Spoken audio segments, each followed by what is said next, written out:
दे तोर भैया बाऊ रे नाना पानी करा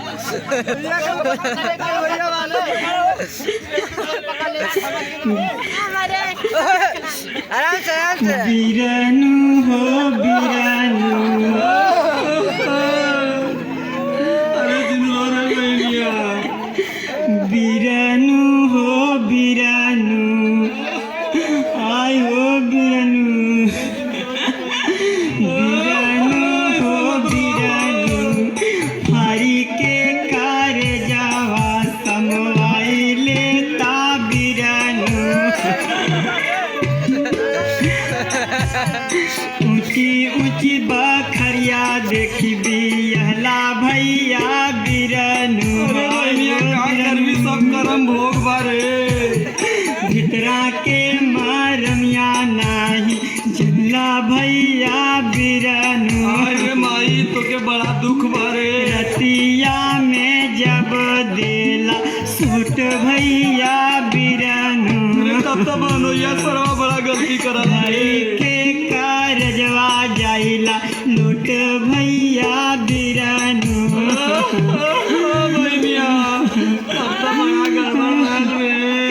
लेकिन जिन रोआ तू का रोएलू हो तोरे का दिक्कत हो तोरे 4 बीघा जर जमीन तोहार भाई मिलिट्री में तू का रोएलू सब है न हो अरे जब उनकर सुनबा तब न कपारे पे हाथ धरबा बीड़िया पियत आवे धुआं उड़त हो खोखत आवे ना अच्छा वे समय भेटाई कहाँ पे बीड़िया पियत आवे धुआं उड़त हो खोखत आवे ना मोरा सैया जी दमहा खोखत आवे ना मोरा सैया जी दमहा खोखत आवे ना तो तू इतना बदे बहनिया परेशान है अरे का करी हो भैया बड़ा पियना मिल गया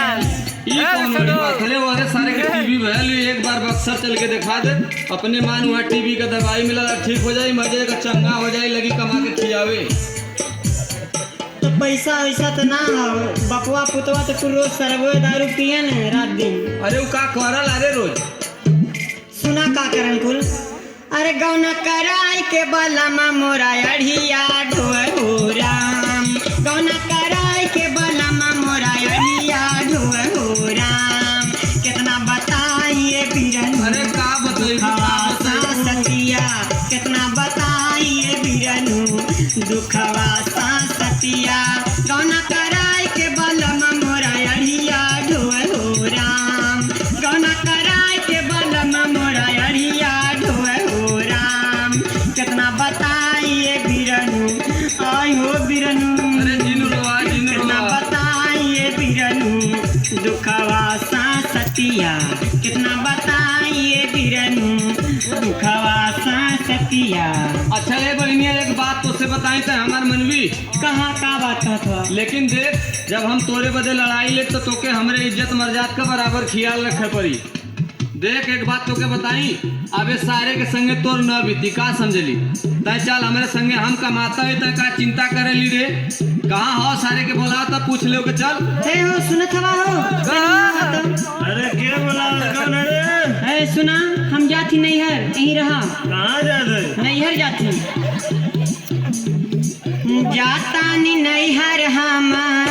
जातानी नैहर हम बड़ा दुख देला अकेले रहानी रहू बड़ा मजा लेला अकेले रहानी रहू जातानी नैहर हम बड़ा दुख देला अकेले रहा रजऊ अरे बड़ा मजा लेला अकेले रहा रजऊ जाती मुँह ठोकौनू दिखाई अपन घर द्वार जो जाते तो भैया संगे रहे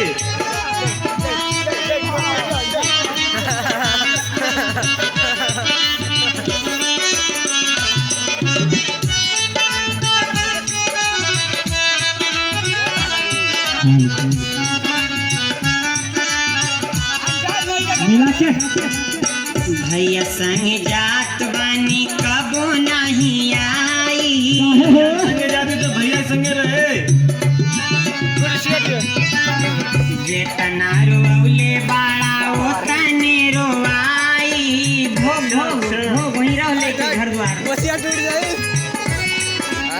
भैया संग जात बानी कबो नहीं आई। जेतना रोवले बाड़ा ओतने रोवाई। आई समझ में जब होई ठेली ठेला अकेले रहा रजऊ। बड़ा मजा लेला अकेले रहा रजऊ। बड़ा मजा लेला अकेले रहा रजऊ। जात बानी नैहर हम बड़ा दुख देला अकेले रहा निरहू। अरे बड़ा मजा लेला अकेले रहा रजऊ। बड़ा मजा लेला अकेले रहा रजऊ। बड़ा मजा लेला अकेले रहा निरहू।